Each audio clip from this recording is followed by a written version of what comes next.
Syukur alhamdulillah atas berbagai nikmat yang telah Allah anugerahi kepada kita. Segala puji bagi Allah yang telah menurunkan kepada kita banyak karunia demi karunia.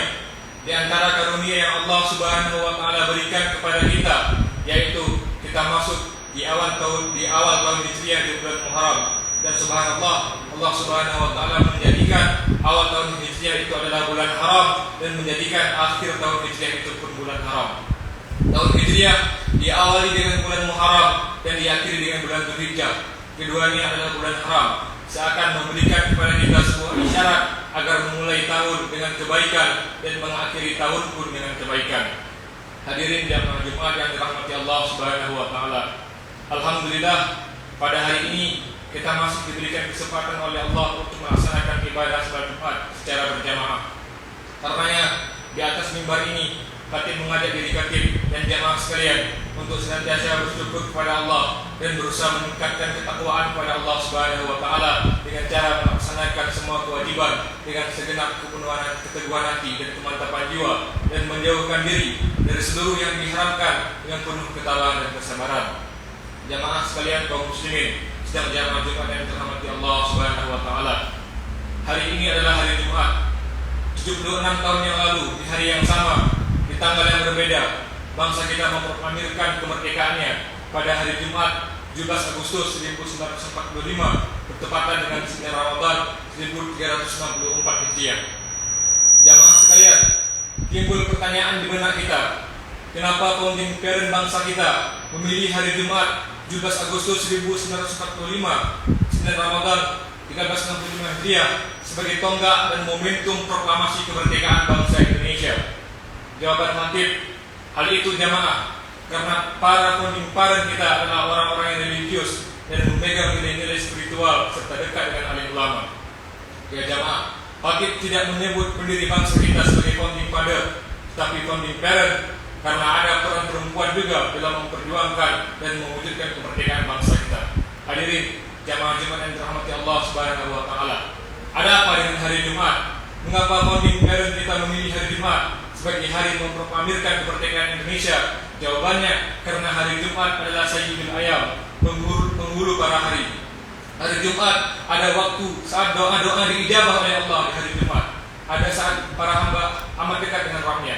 Jamaah, para founding parent kita sebelum memproklamirkan kemerdekaan, mereka juga berpuasa karena saat itu bertepatan dengan bulan Ramadan, Sayyidul Syuhur, penghulu bulan-bulan, bulan yang doa-doa diijabah dan para hamba sangat dekat dengan Tuhannya. Karena itu, Bung Karno dampingi Bung Hatta jika selesai memproklamirkan kemerdekaan atas nama bangsa Indonesia, seperti yang terabadikan dalam galeri-galeri sejarah yang diarsipkan di negeri Belanda. Beliau memimpin doa, menegakkan tangan, kemudian para hadirin dan hadirat saat itu mengaminkan doanya, karena saat itu merupakan Sayyidul Ayyam dan Sayyidul Syuhur, hari Jumat bulan Ramadan, waktu doa diijabah oleh Allah. Baru setelah itu dilanjutkan dengan mengibarkan bendera pusaka merah putih yang dijahit oleh perempuan bernama Fatmawati dan digerai oleh Latif Kedadiningrat, serta diakhiri oleh Bung Karno dengan petikan merdeka. Jamaah sekalian, Allahu Akbar. Para founding parent kita memilih hari Jumat 17 Agustus 1945 atau 9 Ramadan 1364 Hijriah sebagai hari proklamasi kemerdekaan Indonesia bukan tanpa alasan. Mereka memilih hari Jumat karena merupakan Sayyidul Ayyam dan bulan Ramadan adalah Sayyidul Syuhur. Setelah tanggal 17 merupakan pengingat kita untuk senantiasa menegakkan tiang agama 17 rakaat sehari semalam sebagai wujud ketaatan dan syukur karena negara ini merdeka adalah berkat rahmat Allah Subhanahu wa taala, seperti yang disebut dalam preambul mukadimah pembukaan Undang-Undang Dasar 1945. Selama ini jamaah, kita sering lupa bahwa negeri ini lahir tidak dengan sendirinya. Negeri ini lahir bukan pemberian secara percuma, tetapi negeri ini merdeka karena berkat rahmat Allah Subhanahu wa taala serta didorongkan oleh keinginan luhur dan perjuangan para pendahulu kita. Demi memerdekakan anak cucunya, mereka taruhkan darah, harta, tenaga, bahkan nyawanya untuk kita, untuk marwah, agama, dan bangsa. Dengan keimanan dan keilmuan, mereka rumuskan Jakarta Charter atau Piagam Jakarta tahun 1945 yang walau pada akhirnya dengan keikhlasan dan keilmuan pula direvisi sebelum disahkan sebagai pembukaan UUD 45. Para panitia 9 yang beranggotakan 8 cendekiawan dan intelektual muslim menerima pendapat seorang Dr. Alexander Andres Maramis untuk merubah sikap pertama dari Piagam Jakarta demi menjaga semangat kebersamaan dalam keanekaragaman kita. Sebab founding parent kita paham bangsa ini merdeka dan berdiri tidak hanya karena semangat perang Sabil orang Aceh, tidak hanya karena perjuangan Pangeran Diponegoro, tidak hanya karena perjuangan Sultan Hasanuddin, tapi juga karena semangat kebutan orang Bali, juga karena perjuangan Cilik Dewa, juga karena pengorbanan Marta Kristina Tiahu, serta pejuang rakyat bangsa lainnya yang beraneka suku dan agama, namun memilih bersatu memperjuangkan NKRI dalam satu nusa, satu bangsa, dan satu bahasa. Karenanya, yang perlu kita pahami bahwa revisi Piagam Jakarta sejatinya adalah kemenangan kita semua, khususnya umat Islam, karena sikap pertama dasar negara kita adalah ketuhanan yang Maha Esa. Bukankah keesaan Tuhan atau tauhid adalah inti ajaran para rasul, inti ajaran Islam? Karenanya patut kita syukuri bersama segenap elemen bangsa kita yakin dan percaya bahwa bangsa kita merdeka atas berkat rahmat Allah yang Maha Kuasa. Kaum muslimin sedang jamaah Jumat yang dirahmati Allah, kita masuk surga bukan karena banyaknya amal kita. Begitupun kita merdeka bukan karena kecanggihan dan banyaknya persenjataan kita, tetapi itu semata-mata karena rahmat Allah yang Maha Kuasa. Buktikan merdeka Bung Karno, berikan takbir Bung Tomo, semangat Jenderal Besar Sudirman yang tidak pernah berhenti berjuang walau rasa sakit menerpa jiwa. Walau Panglima Besar Jenderal Sudirman harus ditandu dalam gerillianya, namun ibadah yang tidak pernah beliau tinggalkan. Pikirnya tidak berkurang, sehingga karena tekad juang, jihad dan munajat para pendahulu kita lah salah satunya menjadi asbab rahmat Allah turun dalam kemerdekaan bangsa kita. Jika Allah mau, Allah tinggal mengatakan kun fayakun. Tapi Allah menjelaskan bahwa sesungguhnya Allah tidak merubah nasib suatu kaum, tidak merubah kondisi keadaan suatu bangsa, hatta yughayyiru ma bi anfusihim, sampai mereka mengubah keadaan mereka sendiri. Kaum muslimin sedang diamati dan dirahmati Allah Subhanahu wa taala. Kemerdekaan bangsa kita adalah momentum perubahan, momentum hijrah. Sebagaimana hijrah Nabi sallallahu alaihi wasallam dari Makkah ke Madinah 1443 tahun yang lalu. Kini 1443 tahun sudah nilai hijriah yang diajarkan sepanjang zaman. Ini 3 tahun sudah kemerdekaan bangsa kita rasakan. Lantas pertanyaannya, apa yang sudah kita berikan untuk negara kita? Atau mungkin kita bahkan lupa dan bahkan tidak bersyukur menjadi warga negara Indonesia. Kita malah sibuk mengagumi kemajuan bangsa lain dan lalai dalam memajukan diri dan bangsa kita sendiri. Ma'asyiral muslimin rahimakumullah, sungguh masa kini menentukan masa depan bangsa kita. Sungguh masa depan ditentukan oleh tangan-tangan kita anak bangsa. Dan sungguh masa lalu adalah lembaran-lembaran sejarah yang menyimpan segudang pelajaran dan hikmah. Karena dalam hijrah terdapat pelita yang menyinari jalan orang yang ingin mencari dan menggenggam kebenaran di masa-masa berikutnya. Lembaran sejarah umat Islam dan bangsa kita terdahulu telah mencatat masa-masa kejayaan dan kebilangan yang diraih kaum muslimin dan umat Islam Indonesia. Saat ini jamaah, jika ditanya bangsa manakah yang merupakan umat Islam terbesar di dunia, maka jawabannya adalah umat Islam Indonesia. Saat ditanya karena apa sebagian besar bangsa Indonesia memeluk agama Islam, maka jawabannya adalah bukan karena perang dan penaklukan. Bangsa kita menjadi bukti bahwa Islam tidak disebarkan dengan pedang, tetapi dengan akhlakul karimah. Islam masuk ke Indonesia karena apa? Kedatangan Islam dari Arab dan karena dakwah yang lembut, yang baik daripada mubalik Islam terdahulu, sehingga hidayah dan rahmat Allah menyertai kebimbingan mereka dan melahirkan umat Islam Indonesia menjadi umat Islam terbesar di dunia. Ikhwah fillah, semangat para pendahulu kita dalam menyebarkan Islam tanpa lelah, salah satunya karena hikmah hijrah yang mereka teladani. Bahwa Rasulullah SAW bersama keluarga dan para sahabatnya sejak dimulainya dakwah Islam seringkali menghadapi berbagai macam rintangan dan ancaman dari orang-orang kafir di Makkah. Namun mereka tetap tabah dan tegar menyebarkan dakwah yang penuh kesabaran sampai akhirnya Allah Ta'ala memberikan pertolongan dan kemudahan, yaitu dengan perintah hijrah dari Makkah menuju Madinah. Peristiwa hijrah itu merupakan akhir dari masa yang penuh rintangan dan kesulitan, serta titik balik dan titik awal dari masa keemasan dan kegilangan bagi dakwah Islam. Dari titik itu, cahaya kebenaran Islam semakin bersinar terang, menyinari kegelapan dan melampaui segala macam penghalang. Pada masa-masa setelah hijrah, dengan dipimpin langsung oleh Rasulullah SAW, umat Islam berjuang menegakkan keadilan, memberantas kekufuran dan membasmi kezaliman. Sehingga yang terjadi kemudian, Allah menyempurnakan kenikmatannya kepada umat Islam. Maka berhasil mereka taklukkan dan umat manusia berbondong-bondong masuk Islam. Tidak ada yang sulit jika Allah menghendaki kemudahan. Dakwah yang pada awalnya menemukan banyak kendala, dengan optimisme, keteguhan, ketegaran, ketabahan dan kesabaran, pada akhirnya titik terang berhasil kita temukan. Ini menjadi teladan bagi kita bahwa innamal usri yusra. Setiap kesulitan pasti ada kemudahan, asalkan kita terus berusaha dan tetap optimis dan senantiasa menjaga asa. Ma'asyiral muslimin rahimakumullah, hijrah Rasulullah juga tidak bertujuan untuk mencari ketenangan dan kenyamanan hidup di Madinah. Keyakinan beliau adalah bahwa apa yang beliau bawa merupakan dakwah kebenaran dan risalah petunjuk yang harus dilaksanakan sesuai perintah Allah. Karenanya ketika paman beliau Abu Talib datang meminta beliau untuk tidak menghalangi orang Quraisy menyembah berhala, beliau mengatakan dengan tegas, demi Allah, hai pamanku, seandainya mereka meletakkan matahari di tangan kananku dan bulan di tangan kiriku, agar aku meninggalkan dakwah yang aku lakukan, pasti aku tidak akan mau meninggalkannya sampai Allah membenarkannya atau aku binasa karenanya. Istiqamahan dan semangat Rasulullah SAW dalam memerdekakan umat yang sedang dalam kegelapan menuju jalan cahaya yang diridai Allah, minat zulumati dan nur, melalui ajaran tauhid. Nabi Muhammad menghapus semua klaim paling mulia dan berkuasa selain Allah Subhanahu wa taala. Beliau membawa kepada arah masyarakat yang setara dan mengingatkan bahwa kemuliaan diukur dengan tingkat ketakwaan. Inna akramakum indallahi atqakum, bukan dengan hierarki perbedaan suku, strata ekonomi, jenis kelamin atau identitas sosial lainnya. Lihatlah bagaimana seorang sahabat yang mulia, Bilal bin Rabah radhiyallahu anhu, yang memahami makna kemerdekaan hakiki. Ketika itu beliau menjadi budak dan hamba sahaya yang Umayyah bin Khalaf, walaupun jasadnya disiksa dengan siksaan yang teramat pedih, tetapi beliau tetap mempertahankan keimanannya sebab beliau memiliki jiwa yang merdeka, jiwa yang bertauhid dan tunduk hanya kepada Allah Subhanahu wa taala. Dengan itulah beliau menjadi hamba yang merdeka seutuhnya. Bahkan Nabi Muhammad mengabarkan bahwa sendal Bilal terdengar di surga. Sungguh kemerdekaan hakiki mengantarkan kita pada kenikmatan hakiki. Tapi kita Muhammad SAW dan risalah yang beliau emban memiliki misi untuk membawa manusia kepada kemerdekaan yang hakiki. Kemerdekaan dari kegelapan menuju kepada hidayah Allah Subhanahu wa taala, dari kebodohan menuju kepada ilmu pengetahuan, dari kekuatan iman menuju keadilan.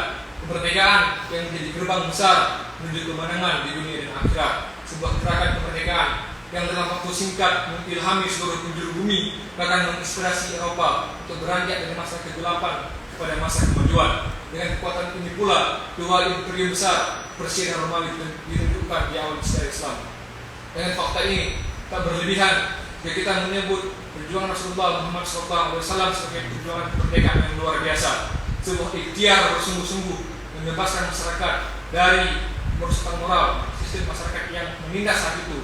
Revolusi yang dilakukan oleh Nabi mencakup aspek spiritual dan mental serta material sehingga menciptakan peradaban yang lebih manusiawi.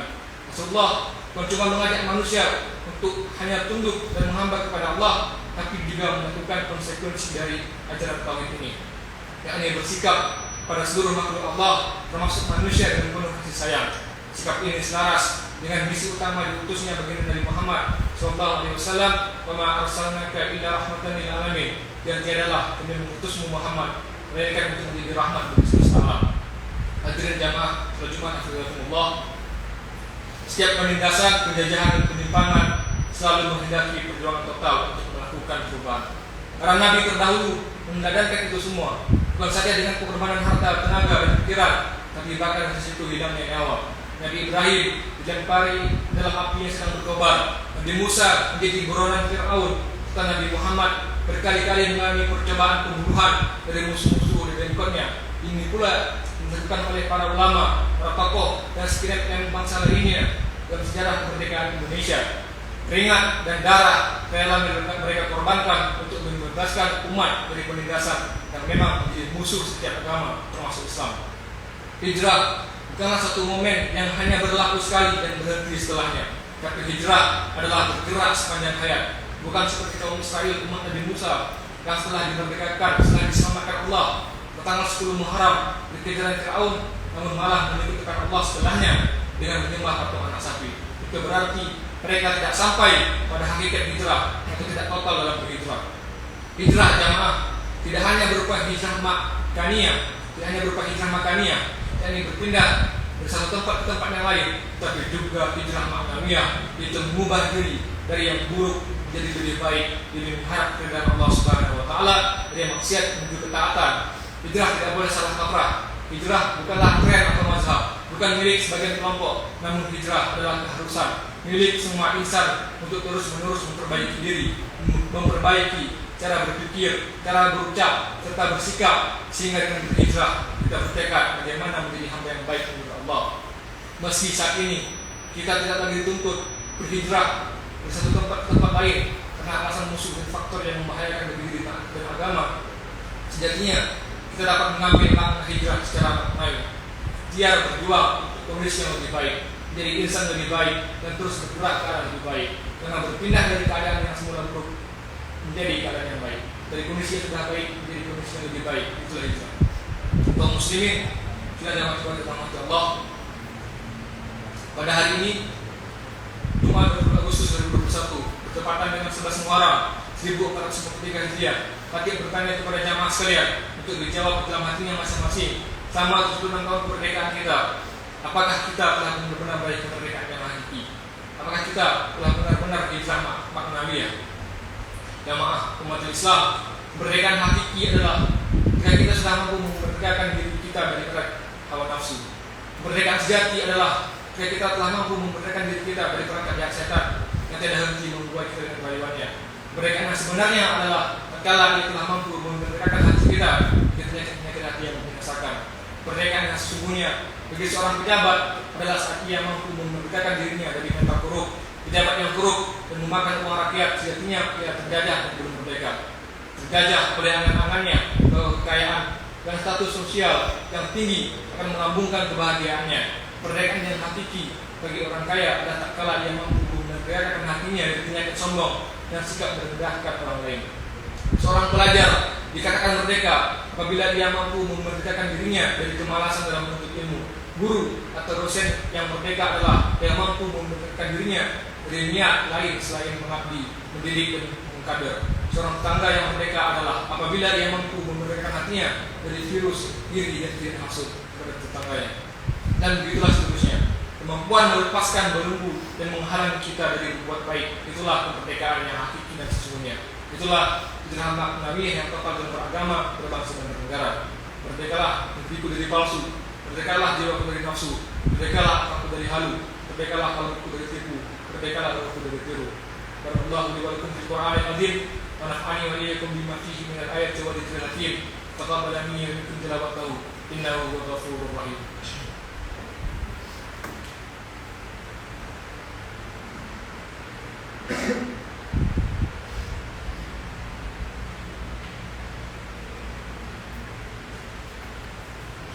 Alhamdulillah, wassalatu wassalamu ala Rasulillah Muhammad sallallahu alaihi wasallam ibn Abdullah wa ala alihi wasahbihi wa wala. Asyhadu an la ilaha illallah wahdahu la syarika lah wa asyhadu anna Muhammadan abduhu wa rasuluhu la nabiyya ba'dah. Ibadallah, usikum wa iyyakum bittaqullah wa dzikrullahi katsiran la'allakum tuflihun. Usikum bi nafsi wa iyyakum bittaqullah faqad fazal muttaqun. Ya ayyuhalladzina amanu taqullaha wa tanzuru ma qaddamat lighad wattaqullaha innallaha khabirun bima ta'malun. Ya ayyuhalladzina amanu taqullaha haqqa tuqatih wa la tamutunna illa wa antum muslimun. Ya ayyuhalladzina amanu taqullaha wa qulu qawlan sadida yuslih lakum a'malakum wa yaghfir lakum dhunubakum wa may yuti'illaha wa rasulahu faqad faza fawzan 'azima. Kaum muslimin yang dirahmati Allah, secara keseluruhan hijrah dapat diklasifikasikan dalam 3 bentuk, yaitu hijrah jasadiah, perpindahan fisikal, hijrah qalbiyah, perpindahan hati, dan hijrah aqliyah, perpindahan intelektual. Dalam ajaran Islam, hijrah dan ibadah lainnya, baik ibadah ritual maupun ibadah sosial, selalu memiliki tujuan yang dikenal dengan istilah maqasid syariah. Maqasid syariah adalah untuk mendatangkan sebanyak mungkin kemaslahatan dan menghindarkan dari kemudaratan.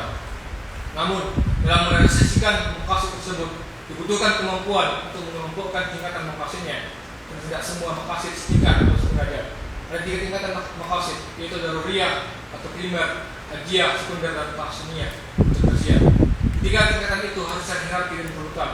Selanjutnya, 3 tingkatan tersebut mengandung 5 hal yang harus dijaga oleh setiap Islam, oleh setiap muslimin, yakni hifzuddin atau menjaga agama, hifzun nafs atau menjaga jiwa, menjaga nyawa, hifzul akal, menjaga akal, hifzul nasal, menjaga keturunan, dan hifzul mal, menjaga harta.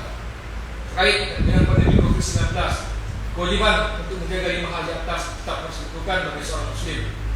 Pengalaman Khalifah Umar bin Khattab yang akan melakukan kunjungan ke negeri Syam, tapi dikabarkan saat itu penduduknya dengan penyakit wabah taun, itu wabah penyakit menular yang mematikan, berasal dari bakteri Pasteurella pestis yang menyerang tubuh manusia. Ketika itu juga Khalifah Umar mengambil keputusan yang bijak dan tepat, yakni membatalkan kunjungan untuk memasuki negeri tersebut. Tindakan Umar merupakan tindakan untuk memenuhi kewajiban hifzuddin atau menjaga agama, sekaligus hifzun nafs atau menjaga jiwa. Hal ini didasarkan pada hadis Nabi, apabila kalian mendengar wabah taun dalam satu negeri, maka janganlah kalian memasukinya. Adapun apabila penyakit itu melanda suatu negeri yang sedang berada di dalamnya, maka janganlah dan lari keluar dari negeri itu. Sebagai seorang yang beriman dan warga negara yang baik, kita wajib taat dan mendukung umara atau pemerintah dan ulama sebagai representasi ulil amri, sebagaimana disebutkan dalam Al-Quran surah An-Nisa 59, ya ayyuhallazina amanu taqullaha wa atii'ur ulil amri minkum. Wahai orang-orang yang beriman, taatlah kepada Allah dan taatlah kepada Rasul, ulil amri di antara kamu. Oleh karena itu, berbagai himbauan pemerintah dan fatwa ulama sepatutnya harus kita ikuti dan taati dengan penuh kebersamaan dan kedisiplinan untuk melawan pandemi COVID-19 sepanjang pemerintah dan ulama tidak menyuruh kepada kemaksiatan. Tentu, berbagai kebijakan pemerintah tersebut dilakukan sebagai bentuk ikhtiar melawan pandemi. Pemerintah mencari solusi seperti dengan pemberlakuan PPKM dan sebagainya. Namun, pemerintah sendiri tidak bisa bergerak sendiri. Karena kita perlu menyatukan diri bersama-sama hijrah, meninggalkan perbedaan warna kulit, politik dan sepakat untuk berhijrah untuk keadaan yang lebih baik. Kita harus hijrah untuk berjuang dalam melawan dan menghentikan hoax dan provokatif, mengambil peran masing-masing untuk bersama-sama berjuang sampai akhirnya kita menikmati kemenangan bersama, menang dalam pandemi. Dalam menuntut tahun kemerdekaan bangsa kita dan seterusnya, marilah kita juga berikhtiar batin. Marilah kita sebut asma dan nama Allah ke-76 dalam Asmaul Husna, Allah Al-Batin. Dalam ikhtiar batin kita berdoa salah satunya dengan doa yang diajarkan Rasulullah. Bismillahirrahmanirrahim. La yadurru ma asmihi syai'un fil ardh wa la fis sama' wa huwa samiul alim. Dengan nama Allah, yang dengan namanya tidak ada sesuatu yang memberatkan di bumi dan di langit, dan Dia Maha mendengar lagi Maha mengetahui. Amin. Setelah kita melakukan ikhtiar lahir, sunatullah, dan ikhtiar batin, inayatullah, maka kita dianjurkan untuk bertawakal kepada Allah Subhanahu wa taala, sehingga semoga virus COVID-19 ini dapat segera berakhir dan kehidupan menjadi lebih baik ke depannya. Amin. Ya rabbal alamin. Innallaha wa malaikatahu yusholluna 'alan nabi ya ayyuhalladzina amanu shallu 'alaihi wa sallimu taslima. Allahumma shalli wa sallim wa barik 'ala Muhammad wa 'ala alihi wa barik wa sallim. Allahumma ighfir lil muslimina wal muslimat wal mu'minina wal mu'minat wal ahya'i minhum wal amwat bi rahmatika ya arhamar rahimin. Allahumma ansur ikhwanana al mujahidin fi kulli makan wa fi kulli zaman. Allahumma wa la hamman ila farajta wa la asran ila yasarta wa la mariban ila shafaita. Allahumma zab'ana min al ma'sa wal bala wa khasatan corona. Allahumma anfa'na al bala wal wal waba wal fahsya wal munkar wa suyufan tariqat asyhada'i wal mihan. Ma dhahara minha ma batan min bala'ina hadha ومن بلدان المسلمين عامة. ربنا آتنا في الدنيا حسنة وفي الآخرة حسنة وقنا عذاب النار. عباد الله إن الله يأمرون بالعدل والإحسان وإيتاء ذي القربى وينهى عن الفحشاء والمنكر والبغي يعظكم لعلكم تذكرون ولذكر الله أكبر.